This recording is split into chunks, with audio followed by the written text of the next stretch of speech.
하나님 아버지의 말씀 같이 읽고 말씀 나눕니다. 말씀은 마태복음 21장 1절서부터 보기도록 하겠습니다. 1절부터 11절입니다. 마태복음 21장 1절서부터 11절. 그리고 여러분이 손가락으로 마태복음을 21장을 이렇게 놓으신 다음에 스가랴서 9장 9절 10절도 우리 함께 읽었으면 좋겠습니다. 참고로 스가랴서는 찾기가 참 쉽습니다. 책 두 책만 뒤로 가시면 돼요. 구약 중에 말라기 바로 전이니까 여러분이 이렇게 뒤로 가시면 돼요. 두 군데를 우리가 읽을 텐데 먼저 마태복음 21장 1절부터 11절을 교독합니다. 그들이 예루살렘에 가까이 가서 감람산 벳박에 이르렀을 때에 예수께서 두 제자를 보내시며 이르시되 너희는 맞은편 마을로 가라. 그리하면 곧 매인 나귀와 나귀 새끼가 함께 있는 것을 보리니 풀어 내게로 끌고 오라. 만일 누가 무슨 말을 하거든 주가 쓰시겠다 하라. 그리하면 즉시 보내리라 하시니 이는 선지자를 통하여 하신 말씀을 이루려 하심이라. 일러스되 시온의 딸에게 이르기를 네 왕이 내게 임하나니 그는 겸손하여 나귀 곧 멍에 매는 짐승의 새끼를 탓도다 하라 하였느니라. 제자들이 가서 예수께서 명하신 대로 하여 나귀와 나귀 새끼를 끌고 와서 자기들의 겉옷을 그 위에 얹음에 예수께서 그 위에 타시니 무리의 대다수는 그들의 겉옷을 길에 펴고 다른 이들은 나뭇가지를 베어 길에 펴고 앞에서 가고 뒤에서 따르는 무리가 소리 높여 이르되 호산나 다윗의 자손이여 찬송하리로다. 주의 이름으로 오시는 이여 가장 높은 곳에서 호산나 하더라. 예수께서 예루살렘에 들어가시니 온 성이 소동하여 이르되 이는 누구냐 하거늘 같이 읽습니다. 무리가 이르되 갈릴리 나사렛에서 나온 선지자 예수라 하니라. 아멘. 스가랴서 9장 9절과 10절 두 절이니까 같이 읽습니다. 스가랴 9장 9절과 10절 같이 읽습니다. 시작. 시온에 따라 크게 기뻐할지어다. 예루살렘에 따라 즐거이 부를지어다. 보라 내 왕이 내게 임하시나니 그는 공의로우시며 구원을 베푸시며 겸손하여서 나귀를 타시나니 나귀의 작은 것 곧 나귀 새끼니라. 내가 에브라임의 병거와 예루살렘의 말을 끊겠고 전쟁하는 활도 끊으리니 그가 이방 사람에게 화평을 전할 것이요 그의 통치는 바다에서 바다까지 이르고 유브라데 강에서 땅끝까지 이르리라. 아멘. 생명이 얼마나 생존 본능이 강한지 우리는 그 아기가 태어나자마자 젖바는 모습을 보면 당장 느낍니다. 짐승들도 태어나자마자 자기 어미의 젖을 빨아서 생존하기 위해서 얼마나 몸부림치는지 우리는 TV나 또는 영화나 이런 걸 통해서 볼 수가 있습니다. 인간이 가진 이 생존 본능이라는 것이 얼마나 센지 우리 몸 내부를 봐도 압니다. 여러분이 잘 알고 있는 백혈구. 여러분이 명령하지 않아도 부지런히 세균과 싸웁니다. 여러분 몸 피 안에 있는 적혈구. 여러분이 명령하지 않아도 부지런히 호흡으로 들어온 산소를 온 몸에 다 전달해 줍니다. 생명이라는 것은 그만큼 생존하기 위해서 몸부림치며 끊임없이 움직입니다. 그런데 이렇게 생존하려고 하는 이 본능을 그야말로 갉아먹는 그리고 이 생명의 활동을 방해하는 가장 큰 적이 하나 있다면 그것은 절망입니다. 실험에 의하면 인간이 절망할 경우에 나 정말 못 살겠다라든가 정말 희망이 없다라고 느끼면 우리 몸에 가지고 있는 이 NK셀이라는 게 있습니다. 면역세포. NK세포라고 보통 얘기하는 이 면역세포가 힘을 잃어버린다고 합니다. 싸울 의지를 갖지 못한다고 합니다. 어떻게 되면? 내가 절망하면, 내가 희망을 잃어버리면 내 안에 있는 이 몸도 세포도 싸울 의지를 상실해버린다는 그런 뜻이겠죠. 결국은 사람이 절망하면 그 절망의 끝은 죽음이라고 하는 참 비참한 결과를 우리는 보곤 합니다. 인생이 이 절망을 이겨내면서 살아내려고 하지만 그럼에도 불구하고 가지고 있는 인간의 마음을 아프게 하고 힘들게 하는 상황이 그렇게 되든지 건강이 그렇게 되든지 또는 어떤 정신적인 문제로 그렇게 되든지 간에 인간이 가지고 있는 이 절망이란 척은 정말 무서우리만큼 우리를 힘들게 합니다. 사람들은 그래도 어떻게든지 이겨내보려고 애씁니다. 우리가 꼭 기독교 안이 아니라 모든 영역들을 다 망라해서 봐도 사람들은 돈이나 인간관계나 또는 인간이 가질 수 있는 어떤 희망의 근거나 또는 지위나 명예나 인간이 누릴 수 있는 어떤 지식이나 자기의 철학이나 어떤 근거를 가지고서라도 인간은 절망을 이겨내 보려고 애를 씁니다. 그리고 제법 성공도 합니다. 그러나 우리가 지금 이 세상에 살고 있는 요만큼, 내가 살고 있는 요만큼의 무대를 우리가 좀 벗어나서 영원이라는 무대로 한번 우리의 시각을 넓혀보기를 원합니다. 영원한 무대. 그 스테이지는 좁은 스테이지로 얘기하지 말고 영원한 스테이지로 한번 우리가 넓혀보기를 원합니다. 사람이 절망하지 않으려면 희망이 있어야 되고 이 희망이 분명한 것이 되려면 그 희망은 영원한 것이요, 든든한 것이요, 흔들리지 않는 것이어야 됩니다. 왜 우리가 돈을 신뢰하고 돈에 의지해서 소망을 갖고 희망을 가지면 문제가 되느냐? 돈 자체가 흘러가기 때문입니다. 영원하지 않다고 주님 말씀하셨기 때문입니다. 결국은 우리가 가만히 보면 내 희망과 내 소망이 무언가 영원하려면 아직은 우리가 답을 주기 전에 무언가 영원하려면 근거가 영원해야 되고 근거가 영원할 뿐만이 아니라 그 근거가 든든해야 되고 영원히 그 근거가 뿐만 아니라 흔들림이 없이 내가 거기에 딱 손을 얹고 있으면 흔들리지 않는 그리고 영원으로 함께 인도해 갈 수 있는 그것이 아닌 한 다 무너집니다. 오늘 주님께서 그 근거 있는 소망과 희망을 우리들에게 제시해 주는 메시지가 오늘 여기 나와 있는 종려주일의 이야기입니다. 우리는 영원한 소망의 근거, 영원한 희망의 근거, 흔들리지 않는 근거 그러면 너무 막연하게 생각할 수가 있습니다. 아니 지금 내가 먹고 사는 문제도 힘들고 당장에 여기에 내가 일하고 건강 문제 힘든 것이 내 눈앞에 닥쳐 있는데 영원한 것을 바라보라고 하면 도대체 감이 안 잡힙니다. 우리는 그렇게 얘기할 수 있습니다. 그래서 오늘 본문에 이 이야기가 있는 것입니다. 뭐라고 했는지 볼까요? 저는 오늘 여러분과 함께 보려고 하는 가장 핵심되는 내용이 마태복음 21장 5절에 있는 말씀입니다. 스가랴서 9장 9절에 있는 말씀입니다.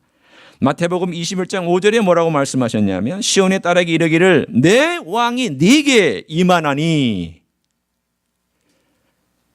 여러분 영원한 것과 든든한 것과 영원히 흔들리지 않는 것이 우리에게 텐저블해지기 전에는 우리는 신뢰하기가 어렵습니다. 텐저블이란 단어를 제가 설명합니다. 텐저블이란 단어는 만질 수 있는 것, 실제 하는 것, 여기에 든든한 요거처럼 내가 딱 쥐고 있어도 부서지지 않게 튼튼한 것. 텐저블하다라는 말은 뭔가 내 삶 가운데 실제처럼 다가와 있는 것. 제가 지금 이 강단에 서 있어서 이 강단 위에서 제가 여러분에게 서서 설교를 할 수 있는 것은 이 텐저블한 스테이지가 있기 때문입니다. 제가 이 성경책을 올려놓을 수 있는 이 단이 있는 것은 이것이 텐저블하기 때문에 만질 수 있고 든든하게 내가 여기다 놔도 이게 미끄러지지 아니하고 떨어지지 아니하고 부서지지 않는 것을 제가 알고 있기 때문입니다. 텐저블하기 때문입니다. 내가 희망과 소망을 두려면 텐저블한 게 있어야 됩니다. 막연히 그렇게 될 것이다. 그거 안 됩니다. 그럴 수도 있고 그렇지 않을 수도 있다. 그거 안 됩니다. 아니, 희망이 90%인데 10%는 아닐 수도 있다. 그것도 안 됩니다. 99.99999%인데 0.0001% 아닐 수도 있다. 그것도 안 됩니다. 내가 희망을 두고 있는 근거는 100% 확실해야 됩니다. 오늘 그게 뭐냐? 오늘 주님께서 말씀하기를 스가랴서 9장 9절에 우리에게 소개하십니다. 내 왕이 내게 임하시나니. 여러분, 내 왕이 내게 임하신다는 이 뜻이 뭘까? 그것도 나귀의 새끼를 타고 오시는 예수님. 보통 왕은 나귀나 나귀의 새끼를 타지 않습니다. 제일 멋지게 타고 올 수 있는 동물은 무엇일까요? 말이죠. 그것도 어떤 말을 타면 제일 멋있을까요? 흰말. 아시네요? 여러분도 아마 내가 말을 탄다면 조그마한 나귀 새끼, 초라한 나귀 새끼보다는 내가 흰말을 타고 그 앞에 군악대가 앞에서 가고 뒤에 멋진 호위병들이 따라오는 그런 멋진 장면을 여러분 연상하실 겁니다. 왕이면 그 정도는 돼야지. 그런데 옛날 왕들이 노새를 타곤 했습니다. 여러분, 나귀하고 노새는 다릅니다. 노새는 말과 당나귀의 교잡으로 인해서 생겨난 동물이기 때문에 생산할 수는 없습니다. 재생산이 안 되는 동물입니다. 그런데 이 노새는 힘이 무지 셉니다. 나귀보다도 등치가 크고 힘은 나귀 같은 힘이 있어서 힘과 등치가 세기 때문에 고집이 센 그러한 동물의 특징인 이 노새라고 하잖아요. 왕이 노새를 타곤 했습니다. 그 무슨 뜻이냐면 내가 평화의 목적으로 찾아왔다라는 목적할 때는 노새를 타기도 했습니다. 그러나 왕이 나귀를 탄 적은 없습니다. 그것도 나귀의 새끼를 탄 적도 없습니다. 나귀 새끼는 누가 탈까요? 여자, 노약자들이 타는 동물입니다. 짐을 싣거나. 우리가 잘 알고 있는 바대로 해산한 때가 다가왔던 마리아가 베들레헴까지 내려왔을 때 타고 있을 가능성이 제일 높은 동물은 무엇이었을까요? 나귀였을 거예요. 요셉은 걸어오고 해산하기 때문에 걸어가기 힘든 이 마리아는 나귀나 나귀 새끼를 타고 아마도 그 멀리 저 위로부터 아래 베들레헴까지 호적을 하기 위해서 내려왔을 거예요. 이 동물은 어떤 동물이냐? 힘이 없는 연약한 자들이 타고 가난한 자들이 사실은 농사를 짓기 위해서 쓰고 가난한 자들이 물건을 이쪽에서 저쪽으로 옮겨가기 위해서 사용했던 가장 흔한 동물이 나귀 새끼입니다. 그러면 예수님께서 이 나귀의 새끼를 탔다는 것은 무엇을 의미하고 있을까요? 왕이 우리에게 오시되 위엄과 영광과 능력을 가지고 오신 것이 아니라 내가 너의 친구다. 나는 네가 만질 수 있는 인간으로 내가 너희 곁에 왔다. 나귀 새끼를 타고 가까이 가는 그 예수님의 모습을 보면서 저분이 우리와 함께 거하시고 우리와 함께 머물고 있는, 그리고 아무나 탈 수 있는, 아녀자들이 탈 수 있고 연약한 할아버지가 탈 수 있고 연약한 할머니가 타고 임신한 자기의 아내가 혹은 임신한 여인이 타는 그러한 연약한 동물을 타고 예수님이 오시는 모습을 보면서 그 모습 속에서 친근감을 느끼는 동물을 오늘 우리들에게 소개해주고 있습니다. 만약 제가 이런 하나님, 이렇게 나귀의 새끼를 타고 오신 하나님이 만약에 계시다고 한다면, 이건 사실이지만 가정법으로 얘기합니다. 사실이라면 저는 그런 하나님을 따라가겠습니다. 불교는 그런 인격적인 하나님이 없습니다. 모슬렘, 이슬람은 나귀 새끼를 타는 하나님은 존재할 수가 없습니다. 왜? 알라는 어마어마한 능력과 어마어마한 힘을 가지고 있는 신이라고 그들이 믿고 있기 때문입니다. 어떤 신이 나귀의 새끼를 타고, 그것도 노새도 아니고 말도 아닌 나귀의 새끼를 타고 왕이 되어서 들어갈 수 있느냐? 오늘 여기 나와 있는 마태복음 21장에 있는 예수님, 인간이 되신 예수님 외에는 다른 데서 이런 예를 찾아볼 수가 없습니다. 그렇기 때문에 만약 내가 하나님을 고르라고 한다면, 죄송합니다. 여러분 양해하고 들으세요.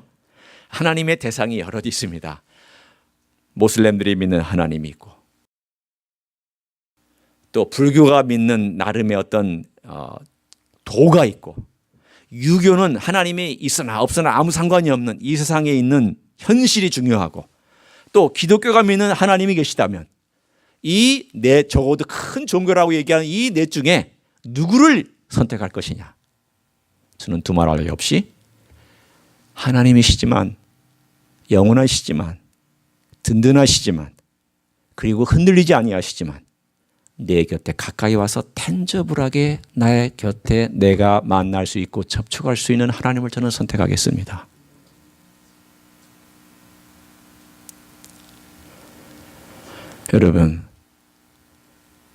여러분이 홀로 있을 때 외로워서 친구를 찾습니다.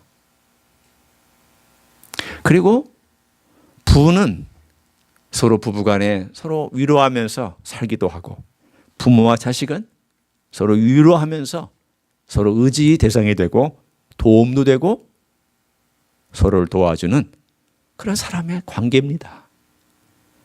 가만히 저와 저 아내의 삶을 쭉 살펴보니까 30년을 살고 있습니다.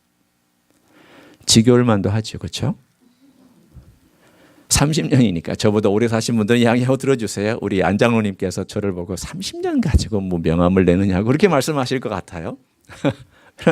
그러나 30년을 이렇게 살아오면서 지금은 가장 가까운 친구고, 가장 가까운 서로의 상담가고, 가장 가까운 동료이며, 가장 가까운 모든 것들을 서로 주고받는 그런 사람으로서 살아갑니다. 하루 안 보면 하루는 편안합니다. 그 다음날 되면 불편해집니다. 옛날에는 일주일 편안했어요. 요즘은 하루 안 보면 제가 불편해집니다. 왜 그럴까요? 내 곁에 가까이 있다는 것 때문에 제가 위로받습니다. 가까이 있는 것 때문에 제가 도움을 얻습니다. 아무도 없을 때, 제가 저희 아들 문제 때문에 갔다가 이제 왔잖아요. 그리고 혼자 내려와서 있는데 집안이 썰렁할 것 같았죠. 강아지 한 마리가 있었습니다. 여러분, 강아지 한 마리가 집안에 있는 것과 없는 것이 큰 차이가 있습니다. 왔더니 강아지가 나를 꼬랑지를 흔들면서 반겨줍니다. 집에 누군가가 나를 반겨줄 수 있다는 사람이 있다는 게 얼마나 좋은데요. 텐저블한 존재입니다. 강아지 한 마리는 아무것도 아니죠. 텐저블한 존재인데, 그러나 이 존재가 내게 기쁨을 주고, 이 존재 때문에 내가 살맛이 납니다. 16년 동안 살아왔던 강아지입니다. 저희가 한국에서 처음 개척할 때 어떤 권사님이 선물로 주셨습니다. 저희가 막 신방 다니면서 교회를 개척해서 교회를 성장시킬 때 밤에 10시, 11시에 들어올 때 우리 꼬맹이 아이 둘만 있었는데, 이 아이들이 무서워하지 않았던 한 가지 이유는 강아지가 보모가 되어서 아이들을 돌봤기 때문입니다. 이 강아지가 뭐 큰일을 했겠습니까? 애들을 뭘 먹였겠습니까? 애들한테 무슨 뭐 보호하면서 뭐 열심히 지져주기라도 했겠습니까? 이 강아지는 잘 짖지도 않습니다. 너무 점잖은 강아지입니다. 목사집에 딱 맞는 강아지입니다. 굉장히 점잖하고 굉장히 유순하고 굉장히 친절하고 누구에게나 꼬리공지를 잘 흔들어주는 아주 그런 목사에 딱 어울리는 강아지를 우리가 받았습니다. 그런데 이 강아지 한 마리가 있으므로 우리 아이들은 울지 않았고요. 이 강아지가 있으므로 우리 아이들은 위로받았고 두려워하지 않았고 밤 11시가 돼도 무서워하지 않았습니다. 왜 그랬을까요? 텐저블한 존재가 하나 그들 곁에 있었기 때문입니다. 여러분, 텐저블한 존재가 내 곁에 있지 아니하면 우리는 다 막연한 것들입니다. 저 별나라 이야기입니다. 저 영원한 이야기도 다 공상과 같은 이야기입니다. 텐저블한 존재가 내 곁에 없으면 그렇게 됩니다. 주님이 왜 이 땅에 오셨느냐? 그리고 특별히 왕으로 우리에게 자기 자신을 소개해 주고 계시느냐? 내가 너희들이 만들 수 있는 텐저블한 존재로 너희 왔다라는 것입니다. 나는 멀리 그래 너 잘 살아봐라. 내가 너 구원할 테니까 내 능력으로 번개로 내 비로 내 권능으로 너희를 구원할 테니까 너희들 한번 잘해봐라. 이게 아니라 직접 이 땅에 오셔서 아무도 타지 않는 왕으로 전혀 타지 않는 나귀의 새끼를 타고 오셔서 내가 너하고 똑같은 눈높이에서 네가 나를 만질 수 있고 언제든지 내 곁에 올 수 있고 언제든지 내게 와서 나를 만져도 만져질 수 있는 하나님으로 내가 왕으로 네 곁에 왔다. 저는 이 메시지가 너무 좋아. 내가 이런 주님을 내 주님으로 모시고 살고 있다는 게 얼마나 행복하고 얼마나 멋진지. 참 막연한 하나님이 아니라 볼 수 없는 그 하나님이 아니라 이 땅에 인간으로 오셔서 그것도 초라한 나귀의 새끼를 타고 왕으로서 예루살렘에 입성하고 내 인생에 나귀의 새끼를 타고 입성하신 예수님. 왜냐하면 저의 존재는 나귀의 새끼보다도 못한 그런 인생이기 때문에 주님께서 그렇게 내 곁에 다가오시기 위해서 스스로 나귀의 새끼 같은 모습으로 저에게 다가와서 겸손하게 임하여 주신 그런 주님이신 줄로 믿습니다. 그런 주님 얼마나 좋은지. 그런데 이런 주님의 두 번째 모습이 있습니다. 어떤 모습이냐면 여러분이 스가랴서를 읽으면 나오는 요 내용이 스가랴서에 있지만 마태가 인용할 때는 살짝 빠뜨렸습니다. 아마 의도적으로 짧게 인용하기 위해서 빠뜨릴 수도 있습니다. 성령의 감동으로 빠뜨릴 수도 있고 또는 어떤 경우는 그의 표현이 조금 더 길어질 수도 있습니다. 뭐라고 나와 있냐면 여기에 내 왕이 내게 임하시나니 라고 나와 있으면서 공의로우시며 라고 되어 있습니다. 스가랴서 9장 9절에 보면 제가 여러분과 함께 읽은 내용을 보면 그는 공의로우시며 구원을 베푸시며 이 단어가 쑥 빠져 있습니다. 왜 빼뜨렸을까요? 그럼 빼뜨려도 상관없어요. 왜냐하면 뒤에 나오는 예수님의 순환이 다 공의로우심과 구원을 위해서 설명하고 있기 때문에 여기서 가장 중요한 것은 주님께서 일단 입성하셔서 그 다음 행할 것들은 이 스토리가 다 얘기해 주고 있다는 것을 의미하고 있습니다. 그러나 저는 그 이야기를 종합해서 공의로우심과 구원을 베푸심에 대해서 의견을 여러분과 함께 나누려고 합니다. 이 공의는 무엇일까? 제가 설교를 계속했지만 공의는 두려운 것입니다. 공의는 딱딱합니다. 공의는 엄격합니다. 공의는 엄중합니다. 공의는 절대적인 재판의 일들이고 그 기준에 맞춰줘야 되는 것들입니다. 그런데 나귀의 새끼를 타고 공의로우신 주님께서 오셨다는 것은 어떻게 생각하면 두 가지가 성립이 안 됩니다. 공의를 베풀려면 권위를 가지고 있어야 되고 권위를 가지려면 사람들 앞에 권위를 보여줄 수 있는 행동과 지위와 모양이 있어야 됩니다. 내가 권위를 가지고 있다는 것을 알려면 보통 사람들이 많이 주장하는 것들이 뭐냐? 어떤 차를 타느냐? 어떤 집에 사느냐? 지위가 무엇이냐? 그리고 내가 얼마만큼의 학위를 가지고 있느냐? 내가 얼마만큼의 전문적인 지식을 갖고 있으며 내가 어떤 회사에서 어떤 지위에 있느냐? 이런 것들을 통하여 자기의 권위를 드러냅니다. 우리 한국 사람들 권위 드러낸 것 너무 좋아하잖아요. 그렇죠? 스펙 자랑하고 내가 이런 권위를 가지고 있다, 이런 어서리티를 가지고 있다가 얼마나 자랑을 좋아합니까? 그런데 주님께서 그러한 권위를 하나도 발휘하지 아니하시고 나귀의 새끼를 타고 공의로우신 하나님으로 뚝 입성하실 때에 우리는 게 상상이 안 되는 겁니다. 모순이기 때문이에요. 그런데 이 모순된 것들을 주님께서는 어떻게 우리에게 보여주고 계시느냐? 제가 단어를 하나 만들어 드립니다. 부드러운 공의로. 딱딱한 공의가 아니라 부드러운 공의로 주님께서 나귀의 새끼를 타고 임하시는 것을 우리들에게 오늘 본문에 보여주고 있습니다. 부드러운 공의라는 건 이런 것입니다. 구약에 공의가 나오고 심판이 나오고 죄에 대하여 범죄함이 나오고 범죄에 대한 하나님의 심판과 하나님의 진노가 나오고 다 공의의 측면인데 하나님께서 부드러운 공의에 대한 샘플을 하나 보여주신 데가 있습니다. 그게 뭐냐면 고아와 과부를 돌아보는 것. 그게 부드러운 공의입니다. 여러분이 구약을 읽을 때마다 고아와 과부를 돌아본다는 말을 여러분이 찾아보실 수가 있어요. 나는 고아와 과부의 하나님이다. 나는 고아와 과부를 돌본다. 나는 고아와 과부의 모든 약한 부분을 내가 친히 돌보니 너희들도 돌봐야 된다. 너희들이 고아와 과부를 돌보지 아니하면 내가 너희들을 징계할 것이다. 고아와 과부는 그 시대의 가장 약자예요. 가장 가난한 자, 가장 어려운 자예요. 하나님은 공의로운 하나님이시지만 부드럽게 공의를 말씀하신 내용이 뭐냐면 고아와 과부를 돌보신다는 내용이 부드러운 공의입니다. 이것이 오늘 여기에 나타난 내용입니다. 어떻게 나타났느냐? 주님께서 공의를 베푸실 때에 왕으로서 높은 지위에서 공의를 내린 것도 아니요. 권세자가 자기 힘을 가지고 있는 것 중에서 드린 것도 아니요. 가장 낮은 자리에 아무것도 갖지 않은 인간으로 이 땅에 오셔서 나귀의 새끼를 타고 오신 예수님께서 우리 곁에 머물러서 텐저블한 그러한 분으로 가까이 오셨으면서도 그분이 우리에게 주신 것은 자신의 몸으로 희생해서 우리에게 공의를 베풀어 주셨다는 뜻입니다. 자기의 몸을 희생했다는 것.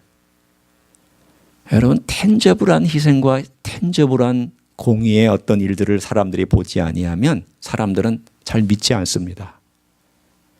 왜 우리가 부모님의 사랑에 대해서 감동하고 있느냐? 희생했기 때문이에요. 왜 희생한 사람들에 대해서 우리가 눈물을 머금고 감사하고 있느냐?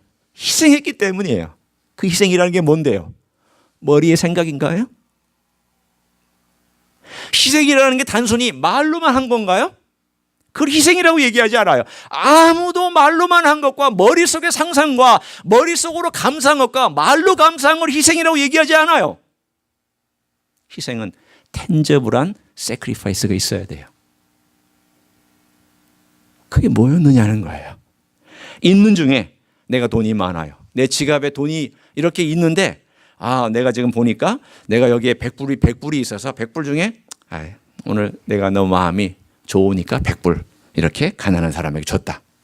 그러면 이 100불은 있는 중에 준 거예요.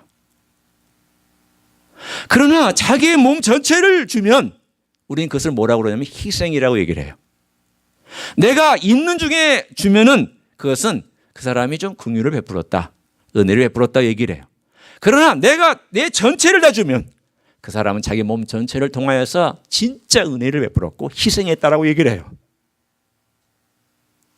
나귀의 새끼를 타고 오신 예수님께서 공의로우시다. 공의를 베풀었다는 뜻은 무엇을 의미하냐면 그분께서 자기의 몸밖에 드릴 것이 없어서 몸으로 자기 자신을 희생해서 드렸다는 뜻입니다. 몸으로 희생한 텐저블 세크리파이스 외에는 인간이 감동을 안 받습니다. 우리가 얼마나 악한지요. 제가 얼마나 악한지 예수님께서 자기의 몸으로 희생하지 아니하면 인간이 하나님을 안 믿어요. 사랑을 안 믿어요. 아무리 하나님이 사랑한다고 구약에 외쳐도 인간 다 배반하고 떠났어요. 다 실패했어요. 그런데 주님 이 땅에 오셔서 성공하셨잖아요. 다 믿지는 않아요. 모든 사람, 모든 인류가 다 예수님을 받아들이지 않지만 적어도 이 자리에 있는 여러분이 예수 그리스도가 여러분을 위해서 죽으셨다는 걸 믿고 여러분이 그것을 감사로 받아들이고 있잖아요. 예수님 성공하신 거 아니에요? 그 희생을 텐저블하게 보이셨잖아요. 적어도 내가 예수님을 생각하고 내 죄를 생각하면 누군가가 나를 위해서 희생하셨다는 그 텐저블한 이 세크리파이스 때문에 내가 정말 주님이 그렇게 하셨구나. 나도 내 자식을 위해서 희생할 줄 아는데, 나도 내 자식을 위해서 기꺼이 먼 거리라도 달려갈 줄 아는데 주님이 그것을 기꺼이 하셨다는 게 받아들여진단 말이에요. 왜? 텐저블한 사랑이기 때문에. 그게 부드러운 공의예요. 주님이 이 땅에 오셔서 나귀의 새끼를 타고 오신 부드럽게 겸손하게 공의를 베풀어 주신 것이 바로 우리 주님께서 자기의 몸으로 희생하시고 몸으로 공의를 베풀어 주시고 몸으로 내가 진짜 너희를 사랑한다는 것을 드러내 주신 사건이 이 입성하신 사건입니다. 세 번째는요, 구원입니다. 나귀의 새끼를 타고 구원을 하시기 위해서 예루살렘에 들어가셨는데 이 구원이란 내용은 다른 것이 아니라 나귀가 오늘 어떻게 묘사되어 있는지에 대한 이 마태의 특이한 묘사를 우리가 눈여겨볼 필요가 있습니다. 다시 한 번만 마태복음 21장으로 돌아갑니다. 21장 5절 제가 읽을 테니까 여러분이 이 나귀를 어떻게 묘사하고 있는지를 발견해 보십시오. 시온의 딸에게 이르기를 내 왕이 내게 임하나니 그는 겸손하여 나귀 곧 멍에 매는 짐승의 새끼를 탔도다 하라. 뭐라고 되어 있습니까? 수식어가 멍에 매는 이라고 되어 있습니다. 멍에를 매는. 저도 뭐 설교한 적이 있고요. 또 많은 목사님들 설교할 때 이 나귀 새끼를 우리로 많이 비교해서 얘기를 하죠. 그렇죠? 예, 우리로. 저는 이 나귀의 새끼가 우리보다도 주님을 더 비유하고 있다고 생각합니다. 무슨 뜻이냐면 멍에를 맹인 나귀의 새끼를 탔다는 것은 이 나귀의 새끼와 내가 아이덴티파이, 일치되는 거예요. 그런데 이 나귀의 새끼가 어떤 새끼냐 하면 멍에를 매는 짐승의 새끼예요. 멍에를 매본 적이 없어요. 한 번도 멍에와 상관이 없던 그런 어린 새끼예요. 그런데 생전 처음으로 예수님이란 멍에를 짊어졌어요. 뭘 의미할까요? 예수님이 그 모습을 그대로 우리들에게 보여주고 있는 거예요. 예수님은 죄가 없어요. 예수님은 이 땅에 인간으로 오셨지만 하나님의 아들이세요. 그래서 순전하시고 순수한 분이세요. 그러나 그분이 우리 인간의 죄를 위해서 멍에를 맸어요. 이 멍에를 맨 이 새끼 나귀는 사실은 예수님의 모습을 그대로 우리들에게 보여주고 있는 거예요. 내가 너희를 위해서 멍에를 맨다. 내가 이렇게 한다. 이 구원은 내가 멍에를 매지 않으면 안 된다. 누구도 이걸 할 수가 없기 때문에. 내가 너희 왕이니까 내가 책임지고 이 일을 하는 것이다. 내가 너를 창조했기 때문에 내가 창조한 피조물이 구원받기 위해서 내가 이 일을 하는 것이다. 나는 하나님이면서 책임을 지려고 이 땅에 왔다. 그것도 만들 수 있는 하나님으로, 텐저블한 하나님으로 너에게 왔고 언제든지 올 수 있는 텐저블한 하나님으로 너에게 같이 있다.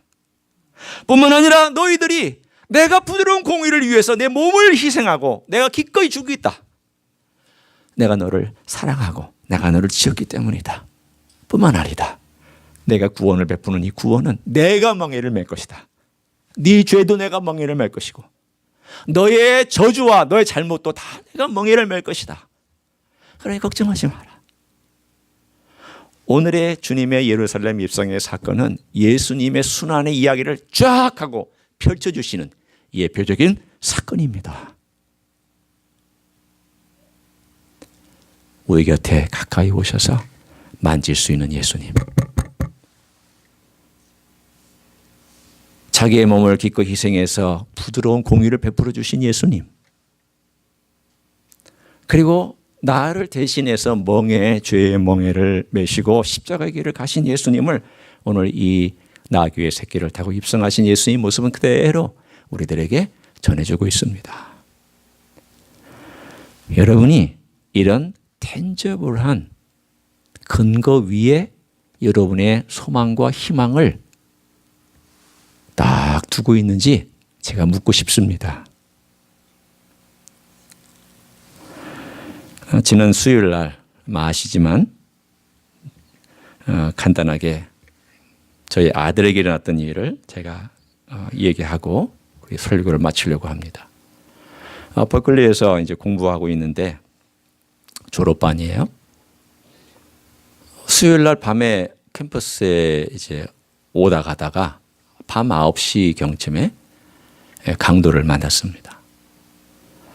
그러니까 강도가 뒤에서 와가지고 목을 확 조른 다음에 얼굴을 때렸으니까 뭐 경황 중에 그냥 당한 거죠. 수요일 날 밤에 이제 수예배 끝나고 들어가서 있는데 10시쯤에 전화가 와가지고 애가 막 목소리가 얼마나 다운되어서 얘기를 하는지 막 무슨 일이 일어난 것 같아서 깜짝 놀랐는데 아니야 다를까 강도를 만났다고. 지금 경찰이 오고 또 911에 가서 이머전시에 갔다고. 뭐 이머전시에 갔다 그러니까 얼마나 이 부모가 막 가슴이 철렁하겠어요. 그래서 어떠냐고, 내가 말할 수 있냐고, 상황이 어떠냐고 했더니 그래도 다른 데는 안 다치고 얼굴만 다쳤다고. 그래서 이제 목요일 아침 새벽기도 끝나고 부랴부랴 같이 차를 타고 올라가서 아이를 봤어요. 그 얼굴 보니까 속이 상하죠. 그 잘생긴 얼굴이. 아빠가 보기에 그 잘생긴 얼굴이 그냥 멍이 들고 한쪽 눈이 뭐 눈을 못 뜨고 이 흰동자 이 동자가 핏줄 실핏줄이 파열돼 가지고 막 빨가니까 푸르둥둥하고. 그래서 이거 어떡하나, 이거 눈은 괜찮을까 뭐 걱정도 했지만 그래도 애가 말을 할 수 있으니까 말하고 괜찮다고, 그래도 그렇게 크게 아프지는 않다고 하니까 그래서 안심은 했지만 한편으로는 너무 속상했습니다. 나도 이런 일 한 번도 안 당해봤는데, 한 번도 얼굴 마주본 적도 없고, 그런데 얘가 이렇게 고난이 많을까? 참 여러 가지로 하나님께서 고난을 많이 이 아이에게 줄까? 여러 가지 힘든 일들 많이 생기게 하고 어려운 일들 생기게 하고. 그런데 한 가지 감사했습니다. 여러분에게도 이미 얘기했지만 참 그래도 강도가 칼 들고 있지 않아서 감사하고, 강도가 총으로 애를 위협하지 않아서 감사하고, 그리고 도와달라고 그랬을 때 바로 옆에 그 주변에 살던 사람이 내다보고 경찰에 신고해주고 앰뷸런스를 불러줘서 감사하고.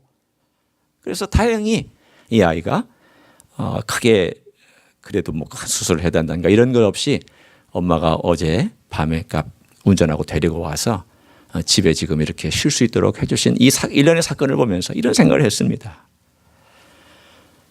이건 누구든지 누구에게나든지 일어날 수 있는 일이다. 이건 정말 불안한 세상에 살고 있다. 제가 이 메시지를 이미 준비해 놓고 사실은 갔습니다. 이 불안한 세상에서 내 아이가 이렇게 이런 일을 당하는 모습을 보면서 처음에는 당황하고, 처음에는 힘들고, 처음에는 가슴에 막 너무 어렵고, 괜찮을까? 이 아이가 졸업 잘 할 수 있을까? 공부 잘 마칠 수 있을까? 눈은 잘 보일까? 뭐 온갖 상상력이. 부모가 보통 자기 자식에게 가질 수 있는 나쁜 일이 벌어졌을 때는 온갖 상상력을 가지고 막 그런 상상력이 있었는데, 그래도 하나님께서 보호해 주셔서 감사했습니다. 제 소망의 근거를 다시 생각하게 됐습니다. 내가 뭘 소망하고 사느냐, 내가 뭘 어디에 근거를 두고 사느냐. 내가 만약 일어나고 있는 일들이나 아픈 일들이나 힘든 일들이나 부정적인 일들이나 고난의 일들이나 이런 악한 일들을 내가 만약에 생각하고 거기에 내 모두 집중하고 산다면 저는 흔들려서 못 살 것입니다. 두려워서 못 살 것입니다. 염려가 돼서 못 살 것입니다. 그러나 하나님이시면서 내게 가까이 와서 머물고 계시는 예수님을 내가 구주로 고백하기 때문에, 주님, 이 사건을 통해서도 주님께서 제 아들을 가르치시고 이 아들을 든든하게 세워주십시오. 이 아들이 누가 더 의지할 대상인지를 분명히 알게 해주십시오. 하나님, 요셉처럼 훈련해 주십시오. 요셉이 이제는 내가 나갈 수 있다라고 기대했을 때 하나님은 또 2년이란 기간 동안을 더 연장하지 않았습니까? 왜 2년을 더 연장했을까요? 저는 모릅니다. 그러나 그 기간 동안에 어려웠지만 하나님은 적절한 때에 바로가 꿈을 꾸게 하셔서 그 꿈을 해석할 수 있는 타이밍에 딱 맞춰서 그 2년을 더 준비를 시키셨습니다. 우리 인간의 생각으로는 2년 감옥이 오늘 나갈 것 같은데 인연은 영혼처럼 느껴질 것입니다. 내가 아예 감옥에서 못 나간다. 그러면 포기할 텐데 이제 곧 내일이면 나갈 수도 있겠다 싶었는데 안 되는 하루하루는 영혼처럼 느껴졌을 것입니다. 그 인연이. 근데 왜 하나님은 그 2년 동안 요셉을 거기다가 더 가다 놓으시고 아무 말씀도 하지 아니하고 실망시키셨을까? 다른 게 아니죠. 너 누구 바라보겠느냐? 너 술관원과 떡관원 바라보겠느냐? 너를 위해서 좋은 말 해줄 걸 기대하고 있겠느냐? 너 인간 바라보지 마라. 네가 그 떡관원 바라보고 있다면, 너 술관원 바라보고 있다면 너 그거 바라보지 마라. 너 2년 동안 나를 바라봐라. 그 2년 동안 요셉이 배운 훈련이 한 가지가 있다면 바로 2년 동안 내가 낭망할 수도 있고 사람을 의지했다가 실망할 수도 있고 인간은 언제든지 흔들리고 인간의 조건들 언제든지 흔들린다. 그러나 하나님은 결국 하나님의 목적을 이루실 것이다. 이것을 2년 동안의 요셉은 연장된 고난의 기간 동안에 배우고 또 배웠습니다. 그 생각이 나면서 주님, 늘 아들을 위해서 기도할 때마다 그런 기도를 하거든요. 하나님 요셉처럼 잘 훈련하셔서 주님의 목적을 위해서 사용해 주십시오. 그런데 가만히 기도하고 나니까 놀라워요. 왜냐하면 그런 고난의 길을 갈 것 같아서. 아니나 다를까 고난의 길을 가고 있네요. 이렇게. 여러분, 우리 자식이나 누구든지 고난의 길을 가지 아니하고 인간 되지 못합니다. 어려운 일 당해보지 아니하고 하나님의 쓰시는 사람이 될 수 없습니다. 힘들어 봐야 돼요. 물론 내 자식이 그걸 겪을 때는 아프고 힘들죠. 그러나 주님 사용하시는 것을 저는 봅니다. 우리의 근거는 인간이나 인간의 조건이나 건강이나 물질이나 이런 게 있는 게 아니라 영원한 하나님, 예수님, 든든한 예수님, 흔들리지 않는 예수님, 그러나 동시에 텐저블하게 나에게 가까이 와 계시는 예수님, 나를 부르는 예수님, 그리고 고난의 현장에서도 같이 하시는, 내 수준에서 같이 하시고 나를 위해서 기꺼이 희생하실 줄 알고 기꺼이 내 죄를 용서해 주시고 내 모든 걸 담당하신 예수님, 그리고 지금도 나와 함께 동행하시면서 나를 도와주시는 그 예수님에게만 내가 굳건히 반석 대신 예수님에게 내가 희망의 모든 근거를 둘 때에야 우리는 이 세상이 흔들리지 않고 걸어갈 수 있는 줄로 믿습니다. 이제 주님이 언제 오실지 모르는 이 세상에서 가능한 한 여러분 우리가 좀 줄이며 살았으면 좋겠습니다. 너무 즐기는 것들 좀 줄이고요. 우리 주님을 좀 집중하고 특별히 이번 한 주간 동안 내가 주님께 다 집중하고 주님께서 이렇게 나를 이렇게까지 찾아오셨는데 이렇게까지 나귀의 새끼를 타고 오르실 때까지 찾아오셨는데 제가 주님을 안 찾는 게 얼마나 말이 안 되는 이야기일까. 그게 얼마나 예의 없는 이야기일까. 그 은혜에 대한 예의가 아니라는 생각을 우리가 한 번쯤은 해보고 이번 한 주간 동안 우리 주님을 부지런히 찾으시고 그 은혜 가운데 머무시는 여러분 되시기를 예수님의 이름으로 간절히 축원합니다. 기도하시겠습니다.